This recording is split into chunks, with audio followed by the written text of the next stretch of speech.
5-6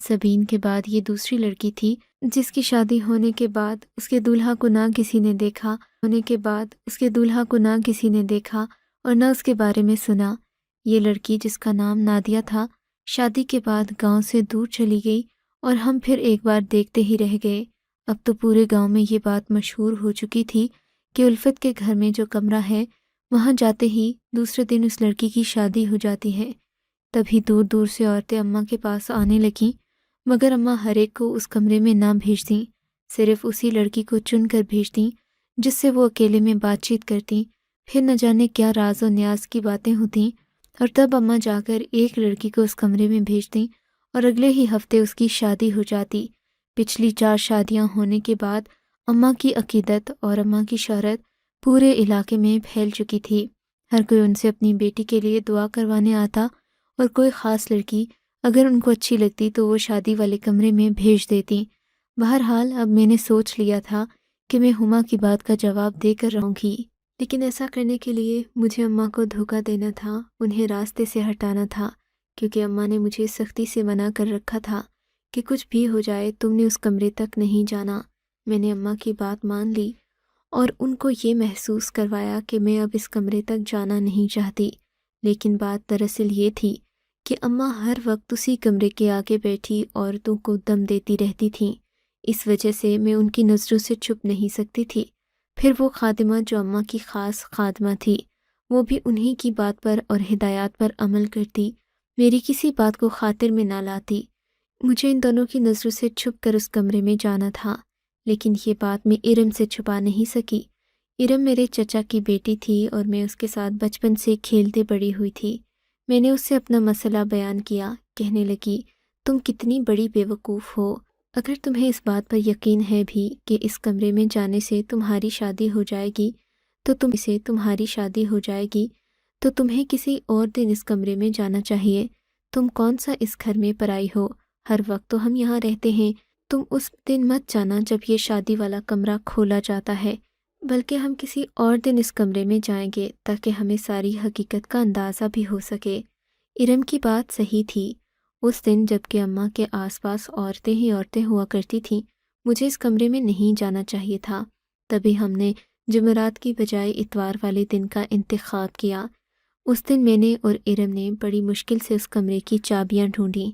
اس کمرے پر ایک بڑا موٹا سا تالا پڑا ہوتا تھا جو ہر وقت یہاں لگایا جاتا اور کسی کو بھی اس کمرے میں آنے کی اجازت نہیں تھی۔ بڑی مشکل سے چابیاں ڈھونڈنے کے بعد جب ہم اس کمرے تک پہنچے تو ہمارے دل زور زور سے دھڑک رہے تھے۔ ہم کو بھی معلوم نہیں تھا کہ اس کمرے میں کیا ہوگا، اور ڈر بھی لگ رہا تھا کہ اگر کمرے کے اندر کوئی ہوا تو کیا کریں گے۔ میں نے کمرے کا دروازہ آہستگی سے کھولا۔ یہ جان کر مجھے بہت عجیب سا لگا کہ اس کمرے میں ایک موٹی دیوار تھی جس کی دوسری پار کچھ محسوس ہو رہا تھا، لیکن اس سے پہلے کہ ہم دیوار پار کر کے دوسری جانب دیکھتے، اماں کو اس بات کی خبر ہو گئی اور وہ دوڑتی ہوئی اس کمرے تک آئیں اور کسی چیل کی مانند مجھ پر جھپٹ پڑیں۔ یہ کیا کر رہی ہو تم؟ خدا غارت کرے، تمہیں منع کیا تھا اس کمرے میں نہیں آنا، کیا کرنے آئے ہو یہاں؟ باہر نکلو۔ اماں کی چیخو پکار سن کر میری اور ہما کی تو آنکھوں کے آگے اندھیرا چھا گیا۔ سوچا بھی نہیں تھا کہ اماں کو اتنی بروقت ہمارے اس کارنامے کی خبر ہو جائے گی۔ اماں کے ہاتھوں بری طرح پٹنے کے بعد ہم اس کمرے سے باہر آ گئیں، مگر ہم نے ہمت نہیں ہاری۔ ہما کہنے لگی کہ تم فکر ہی نہیں کرو، میں اس بات کا کوئی نہ کوئی حل نکال لوں گی۔ اب کہ ہم جمعرات والے دن ہی شادی والے کمرے میں جائیں گے تاکہ ہمیں عین اسی معلومات کا پتہ لے جو ہم سے چھپائی جا رہی ہے۔ ہما کی بات صحیح تھی، میں نے بھی شادی والے کمرے میں جانے کا فیصلہ جمعرات تک ملتوی کر دیا۔ اماں بھی 2-3 دن میں یہ بات بھول گئیں اور مجھے سختی سے منع کیا کہ میں دوبارہ اس کمرے تک نہ جاؤں۔ جمعرات والے دن ہما مجھ سے کہنے لگی کہ وہ میرا ساتھ ضرور دے گی، چنانچہ اس نے 2-3 عورتوں کو اشارہ کیا۔ اب نہ جانے کیا بھگدڑ مچی، ہما نے ان کو کیا دیکھنے کے لیے بلا لیا کہ وہ عورتیں یکدم بے چین ہو کر دروازے کے آگے سے ہٹ گئیں۔ ان میں وہ خادمہ بھی تھی جو کرخت چہرے کے ساتھ ہر وقت اس کمرے کے باہر پہرا دیتی رہتی۔ ہما نے اسے وہاں سے ہٹا لیا۔ عین اسی وقت اماں کی منتخب کی ہوئی ایک لڑکی اور اس کی ماں شادی والے کمرے سے باہر آ گئیں۔ میں اسی وقت موقع پا کر اس کمرے کے اندر چلی گئی۔ جب میں کمرے میں گئی تھی اس دیوار کو ہٹانا آسان تھا کیونکہ یہ لکڑی کے دروازوں کی بنی ہوئی تھی۔ جیسے ہی میں نے ایک دروازہ پلٹ کر آگے کی طرف آئینے پر نظر ڈالی تو میری چیخ نکلتے نکلتے رہ گئی۔ میں نے سوچا بھی نہیں تھا کہ مجھے اس کمرے میں یہ منظر دیکھنے کو ملے گا۔ مجھے دوسری طرف سے بھی سخت حیرت کا سامنا کرنا پڑا۔ اپنی آنکھوں پر مجھے یقین نہیں آ رہا تھا۔ اتنے میں دایا اماں کو خبر ہو گئی کہ میں کمرے میں آ گئی ہوں۔ انہوں نے مجھے گھسیٹ کر باہر نکالا، لیکن اب ان کی آنکھوں میں وہ چمک اور وہ غصہ اور قہر نہ تھا جو مجھے یہاں آنے سے پہلے دکھایا جاتا تھا۔ اماں کی نظریں بھی جھکی ہوئی تھیں۔ ان کو بھی معلوم پڑ گیا تھا کہ میں اس کمرے تک پہنچ چکی ہوں اور ساری حقیقت سے آگاہ بھی ہو چکی ہوں۔ اماں نے تو جیسے آنکھیں ہی بند کر لی تھیں، مگر میرے سر پر جنون سوار تھا۔ میں جس بات کے لیے اتنا پریشان ہوئی، اماں نے مجھے اس کے بارے میں ایک لفظ کی بھی بھنک نہیں پڑنے دی۔ میں نے اپنا سر پیٹ لیا۔ اماں سے پوچھا کہ اماں بتاؤ تو صحیح، تم نے ایسا کیوں کیا؟ اماں نے تو چپ سادھ لی۔ کئی دن اماں مجھ سے ناراض بھی رہیں، مجھ سے بات تک نہیں کی، مگر غلطی پر وہی تھیں، سو انہی کو معافی بھی مانگنا پڑی اور مجھے ساری بات بھی بتانا پڑی، جس کے بعد مجھے اپنے دادا سے شدید نفرت ہو گئی، اور میں جو اپنے دادا ابو سے اس قدر محبت کرتی تھی کہ انہیں دنیا میں ایک انسان نہیں بلکہ فرشتہ سمجھتی تھی، اب وہ مجھے ایک درندہ صفت انسان لگنے لگے۔ اماں کی کہانی کچھ یوں ہے۔ میں جانتی ہوں کہ تو مجھے قصوروار جان رہی ہے، لیکن جب میں یہاں بیاہ کر آئی تھی میرے من میں کبھی بھی یہ خیال، یہ وہم و گمان بھی نہیں گزرا تھا کہ مجھے یہ قدم اٹھانا پڑے گا۔ میں ایک ایسے گھرانے سے تعلق رکھتی تھی جہاں پر لڑکیوں کو کمائی کا ذریعہ سمجھا جاتا تھا، انہیں ناچ گانے کے ذریعے مردوں کے سامنے پیش کیا جاتا، اور پھر جب وہ اپنی زندگی میں اپنی ساری حدیں پار کرنے کے بعد اپنے باپ بھائیوں کے لیے دولت کما لیتی تو انہیں کسی ایسے ہی بدکردار شخص کے کھونٹے باندھ دیا جاتا جو ان کو کبھی عزت اور مقام نہیں دے پاتا۔ لیکن کہتے ہیں کہ اللہ نیک روحوں کو ذلیل و رسوا نہیں کرتا بلکہ ان کو عزت دیتا ہے، ان کی زندگیوں کو آسان کرتا ہے، ان پر پڑنے والی مشکلات کو ان کے لیے قابل برداشت بناتا ہے۔ میں نے بھی دل ہی دل میں دعا کی تھی کہ اے اللہ مجھے ان مشکلات سے بچانا، مجھے اس گناہوں کی دلدل سے بچانا جو میرا انتظار کر رہی ہے۔ جب میں جوانی کی دہلیز پر پہنچی تو میرے ماں باپ نے بھی مجھے انہی نظروں سے دیکھنا شروع کر دیا جن نظروں سے کوئی شکاری اپنے شکار کو دیکھا کرتا ہے۔ میں جانتی تھی کہ اب مجھے بھی گناہ کی دلدل میں دھکیلا جائے گا، مگر میں اس سب کے لیے تیار تھی، اور بالآخر وہی ہوا۔ مقررہ وقت پر جب میری عمر 18 سال ہو گئی تو میری بولی لگائی گئی۔ میں انسانوں کی بھیڑ میں بیٹھی خود کو ہی تھی، مگر پھر میری تو جیسے لمحوں میں قسمت ہی پلٹ گئی تھی۔ مجھے یہ پتہ چلا کہ میری بولی لگانے والا کوئی عام شخص نہیں، بلکہ وہ تو مجھ سے شادی کرنا چاہتا ہے، مجھے اپنانا چاہتا ہے۔ اور جانتی ہو سب سے بڑی بات کیا تھی؟ سب سے بڑی بات تو یہ تھی کہ وہ خود ایک باکردار شخص تھا۔ وہ نہ صرف یہ کہ باکردار تھا، بلکہ وہ ایک سید گھرانے کا اکلوتا ثبوت تھا۔ اسے میرے کردار سے کوئی غرض نہ تھی، وہ بس مجھے اپنانا چاہتا تھا اور مجھے گناہوں کی دلدل سے بچانا چاہتا تھا۔ میں نے اس کا بہت شکریہ ادا کیا اور زندگی بھر اس سے وفا نبھانے کا وعدہ بھی کیا۔ پھر اس نے مجھے کہا کہ اگر میں کوئی خواہش رکھتی ہوں تو بتا دوں، کیونکہ وہ مجھے دوبارہ کبھی بھی اپنے گھر والوں سے ملنے نہیں دے گا، ہمیشہ ہمیشہ کے لیے مجھے یہاں سے لے جائے گا۔ اور پھر وہ مجھے ایک ایسی ہی پاک جگہ پر لے آیا جس کے شاید میں قابل بھی نہیں تھی۔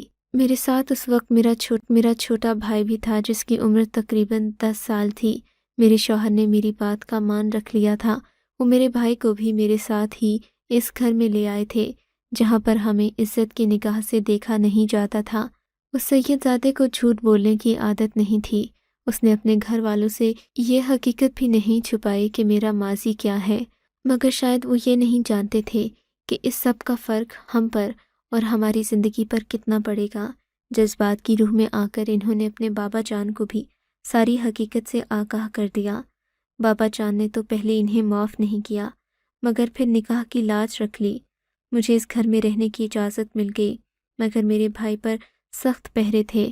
مجھے خود کو ثابت کرنے میں 15 سال لگ گئے، لیکن ان 15 سالوں میں میں نے ایک بھی غلطی نہیں کی۔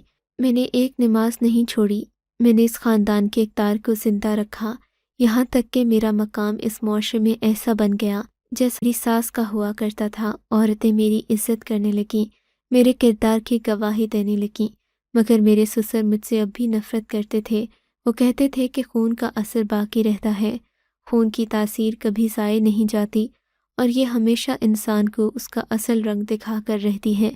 ان دنوں میرا چھوٹا بھائی بھی جوان ہو رہا تھا، اسے بھی معاملے کی نزاکت کا اندازہ تھا۔ میں نے اسے بھی سختی سے سمجھا دیا تھا کہ اپنی بہن کے گھر کا خیال رکھنا، کبھی اس ماحول میں کوئی ایسی حرکت نہ کرنا کہ مجھے بھی یہاں سے دربدر ہونا پڑے، مگر جو قسمت میں لکھا ہوتا ہے وہ تو ہو کر ہی رہتا ہے۔ میرے بھائی سے بھی نہ جانے کیسے یہ حرکت سرزد ہو گئی کہ ایک دن اس نے ایک نوکرانی سے بات کرنے اور پھر اسے چھیڑ چھاڑ کرنے کی ہمت کی۔ بس اس بات نے تو میرے سسر جی کو یہ بات کہنے کا موقع دے دیا کہ انسان کا خون کبھی اپنا رنگ نہیں بدلتا اور اپنا اثر دکھا کر رہتا ہے۔ تمہارے بھائی نے آج کم نسل کا ثبوت دے دیا ہے۔ میں اس بات پر بہت روئی، اپنے بھائی کو کوسا، مگر میرے سسر کو اس بات پر بھی یقین نہیں آیا۔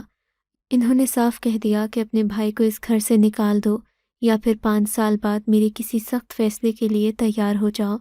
میرا خیال تھا کہ میرے سسر 5 سال بعد اپنا دل بدل دیں گے یا میں ان کے دل میں پھر سے جگہ بنا لوں گی، مگر یہ میری خوش فہمی تھی۔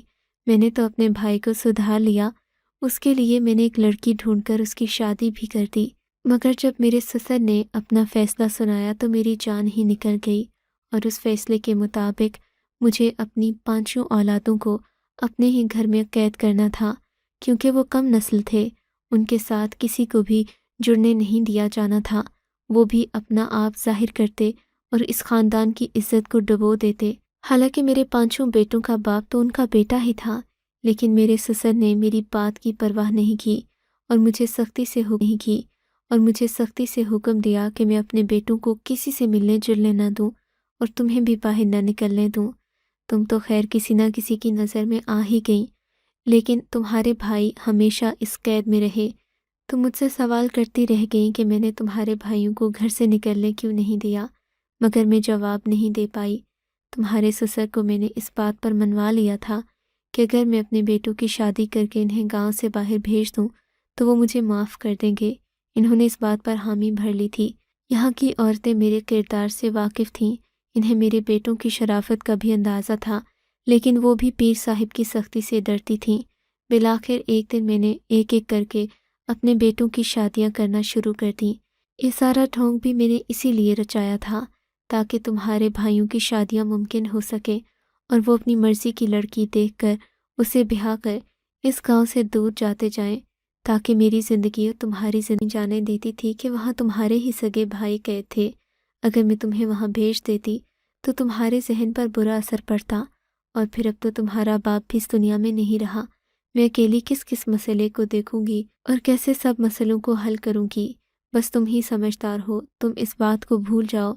اماں نے یہ کہہ کر اپنے دل کا بوجھ تو ہلکا کر دیا، مگر میرے دل میں دادا کی ایسی نفرت پڑنے لگی جس کا میں تصور بھی نہیں کر سکتی تھی۔ دل چاہتا کہ ان کا چہرہ نوچ لوں جنہوں نے میرے بھائیوں کی شخصیت کو بڑھنے سے روک دیا، مگر میں اماں کے کہنے کی پابند تھی۔ میں ایسا کچھ نہیں کر سکی، اماں کا کوئی بدلہ نہیں اتار سکی۔ بالآخر وہ وقت بھی آ گیا جب ہم لوگوں نے اس گاؤں سے جانا تھا۔ میرے سخت اور سنگ دل دادا جان کو اس وقت بھی رحم نہیں آیا اور انہوں نے آگے بڑھ کر ہمارے سروں پر ہاتھ بھی نہ رکھا۔ میں آج بھی دادا کی وہ شعلہ برساتی آنکھیں یاد کرتی ہوں تو میرے دل کو کچھ ہونے لگتا ہے، جنہوں نے اپنے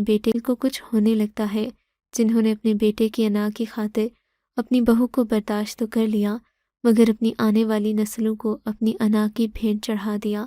خدا ایسے لوگوں کو عقل اور سمجھ۔